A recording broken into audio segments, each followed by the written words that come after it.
Strategi pemasaran, Mas Sony. Siap, pripun. Ya, yang seperti tak sampaikan di sana dulu itu loh. Mudah-mudahan sampean bagian dari solusi. Bukan yang tipe wamere satu pickup kirim susu, tetapi sing peternak kecil-kecil sing duwe 5 liter, 10 liter bingung sih an. Mudah-mudahan Mas Sony bagian dari solusi yang peternak-peternak kecil termasuk saya. Wah, angel kirimnya. Nah. Itu strategi ini jenengan pripun ke depannya. Terkait Otomatis pemasaran. nanam petani sudah banyak, sudah ikut jamaahnya sudah banyak. Solusi ini jenengan sing ampuh pripun. Kalau kita ngomong pemasaran, balik lagi Pak, seperti yang kita bicarakan tadi terkait SOP. Karena kita ngomong realita di lapangan, Ya. kadang kenapa kok teman-teman pengepul Takut. yang kirim ke pabrik itu nggak berani ngambil ke kandang-kandang, Ya, karena SOP-nya itu masih tanda tanya. di kandang-kandang itu. Iya, itu yang memang harus kita apa ya? Kita pahami bersama. Yang dilanggar itu karena kadaluarsanya atau kandungan susu konsentrasinya tidak memenuhi. Mungkin dari peternak untuk mencukupi 1 liter dicampur begitu. Hah? Jadi nek kita ngomong bahasa halusnya Bahasa SOP, kasere ra apa-apa. jadi ngomong bahasa yang langsung to the point-nya ya, yang jelas pakannya seperti apa. Oh. Terus yang kedua, cara perahnya seperti apa. Terus yang ketiga, pengemasan. Pengemasan ini dia benar-benar susu murni atau terindikasi dioplos. Seperti itu. Terus selanjutnya lagi masalah di penyimpanannya seperti apa. Karena susu ini harus sesegera mungkin beku. Kalau yang susu kambing ya, yang sementara ini ada itu, caranya harus sesegera mungkin beku. Supaya dia tidak rusak. Saya kalau kirim susu itu mesti cenderung selalu saya bawa styrofoam ini, Pak. Ya. Tapi kan ada teman-teman peternak yang kirim susunya itu cuma diwadahi kresek, terus dibawa gitu. Nah itu kan ada beberapa bagian, misal susunya di botol gini ya, ada beberapa bagian yang sudah mencair. Nah ini nanti kalau dibekukan lagi, dia teksturnya mesti akan pecah. Tuh. Makanya itu tadi balik lagi kan ke SOP. Ya mungkin kalau SOP pakan itu kan kaitannya volume outputnya kambing tidak sama atau rasa, ya ta? Mungkin SOP yang pengemasan tadi, ya itu berapa lama habis diperas sampai dia harus cepat dibekukan? Ya, jadi gini Pak, yang harus kita pahami juga bahwa sifatnya susu ini adalah menyerap bau di sekitar. Gitu. Selain dari pakan itu nanti akan mempengaruhi rasa atau aroma. Konstruksi kandang, terus misal ya terkait SOP tadi nggih, anak kandangnya kok merokok dan sebagainya. Orang merokok, kaos kutang, ya, ambune apa, katut geser apa? Ya. Orang ada. Karena sifatnya susu memang dia menyerap bau di sekitarnya.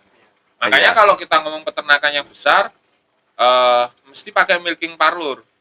Kambingnya digiring, perahnya ke tempat yang khusus, karena menghindari bau atau amonia yang ada di kandang.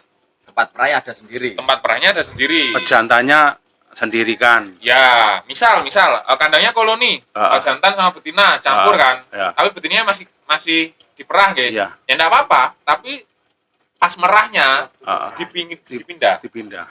Kalau susunya pas di dalam, dia enggak tercemar, Pak. Tapi begitu susu ini moncrot, nah itu sudah terpapar bakteri. Yang meweres kaosan tok, gua biasa nyapu kandang, karung rokok ya. Nggih. Terus ngapunten ini hal sederhana tapi akan sangat berefek, Bang nggih. Rata-rata ngapunten teman-teman peternak ini nek merah itu pasti biasanya pakai sari wadah yang besar gini. Aku karung golek kripik Jawa. Ya, betul. Anu mo. Memanfaatkan kesempatan. Memanfaatkan contoh karo golek kripik ya. Jadi mereka mesti cari wadah yang besar terus diperah gini. Kadang ada yang wadahnya ditaruh di bawah kambing, diperah supaya cepat. Padahal gogrokan ulu. Nah, gogrokan dari kambing ini masuk ke sini itu sumber bau. Nah, yang benar gimana? Wadahnya tutupnya itu harus kecil mungkin. Iya, betul. Botol aqua seperti itu. Ada yang mengatakan botol aqua. Ini benar. Syarat pertama tentang tutupnya yang kecil ini benar. tapi syarat kedua tidak terpenuhi. Bagaimana Anda membersihkan botol ini? Kalau botol ini jenengan pakai sekali terus besoknya tidak dipakai, bagus. Ya, Bagus. sekali pakai. Sekali pakai. Tapi kalau botol ini besok jenengan pakai, jenengan apa bisa memastikan sisa-sisa lemak atau susu yang ada di ini cepitan nih? Dibilas sama sunlight tapi tidak tuntas, hambune susu tambah. Nah, itu loh, masalahnya di situ. Nah, kadang teman-teman cari wadah besar supaya apa? Supaya bisa dibersihkan. Poin pembersihannya masuk, tapi poin untuk kotorannya yang turun itu kan enggak. Kalau menurut jenengan di samping itu yang aman apa? Bentuknya itu stainless? Kalau atau yang paling aman antara stainless sama kaca. Itu yang paling aman, yang paling bagus. kaca pembersihan tidak nempel gitu. Ya, oke. Dan kalau bisa wadahnya besar gini ada tutupnya, terus ada bolongan kecilnya untuk masuk susunya itu. Kecuali peternak besar langsung dicok, dikop. Ya, Ya udah. Kalau nggak aman. Ya. Nah, itu kadang yang menjadi problem. Kenapa pengepul ini, kan pertanyaan jenengan awal kan, kenapa pengepul ini tidak mau memberdayakan peternak kecil kan gitu ya kuncinya. Iya. Kok nggak gelem jupui susunya itu kok peternak kecil. Karena kadang SOP-nya itu. Kalau soal itu aja kan bisa toh Mas. Dikasih karena orang salah belum tentu dia bodoh. Mungkin dia tidak tahu. Betul. Kalau sudah tahu, lah terus untuk ngetes itu alatnya berapa kira-kira? Oh ini murni, ini enggak. Sebenarnya ngetesnya itu sebenarnya bukan masalah murni enggaknya sih. Kadar airnya. Ya, berat jenisnya. Nah, Kalau alat yang bagus kurang lebih sekitar 200-300 ribu, Pak. Jadi kayak susu itu dicelup nih gini, bijinya berapa nanti akan kelihatan. akan kelihatan. Kalau susu murni, Ya, karena saya pernah bedakan deh. Ini botol yang untuk ngedot yang besar itu, tapi tak pakai untuk susu. Ini yang sanen, ini yang PE. Beratnya itu kadang-kadang lain. lebih berat yang mana, Pak? Yang sanen. Berat jenisnya lebih berat yang sana. Iya. Sama-sama loh. Full loh, enggak campuran untuk. Ya. Iya, mau busanya kita hilang kan. Beratnya yang Kalau jenengan sudah merah sanen sama PE sudah, Pak? sudah SOP pakainya sama? sama. Sama.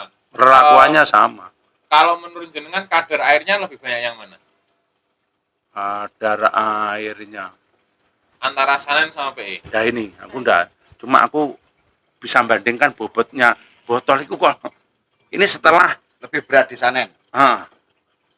Kalau sejauh ini berdasarkan data yang ada, Pak, dan juga pengalaman prakteknya, itu berat di mana? kadar airnya itu lebih banyak di sanen, Pak. Oh, Kalau ngomong nih kentalnya susu, itu tetap di PE. di PE. Tetap di PE. Berarti Dengan pakan yang sama.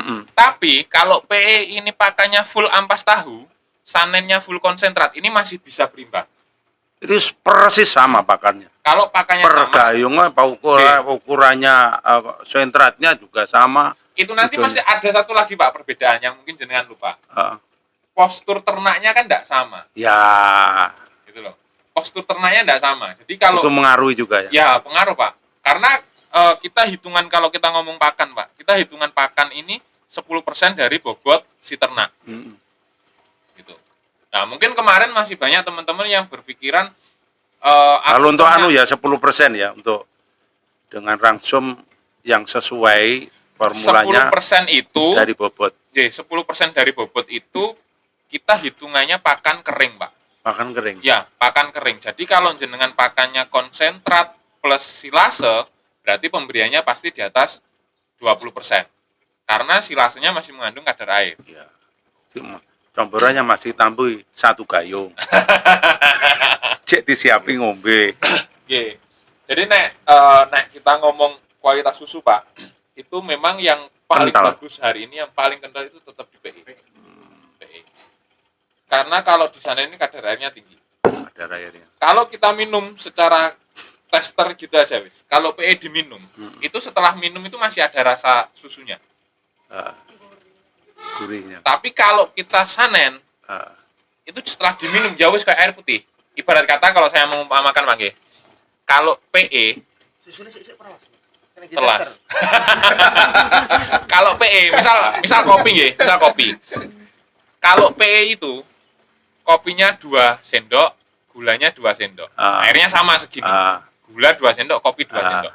Kalau yang sanen sapera itu tadi, kopinya cuma 1 sendok, Nah. gulanya cuma 1 sendok. Berarti seharusnya bobot kalau yang tak sampaikan, tak ceritakan tadi, Kadar Ini- airnya kan lebih tinggi memang di ini Disanen. oh Disanen. bobot yang sanen berarti Iya. ya. Oh ya kadar betul. airnya lebih tinggi. Memang kadar airnya. Tuh. Memang nek ngomong ke kualitas memang tetap nek saya tetap lebih bagus di PE. Ah. Tapi nih, kalau kita ngomong ternak kambing perah ini untuk skala besar, skala industri, PE ini tidak rekomen, Pak. Karena apa? Satu, masalah kelasnya pendek. Loh Mas, aku duwe PE tak pernah 7 bulan lo tetap tahan. Ah, Kita ngomong rata-rata ya. Rata-rata. Kita nggak ngomong kasus satu dan yang lainnya. Iya. Kita ngomongnya secara rata-rata. PE ini masalah kelasnya pendek, satu. Yang kedua, balik lagi ini rata-rata ya. Karakteristik puting dan ambingnya PE ini panjang putingnya. hmm. Nah, itu rawan mastitis, Pak. Di PE.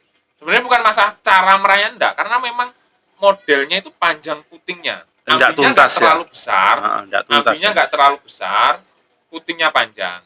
Di saat ternak ini deprok, potensi si puting ke lindih kaki ini semakin besar.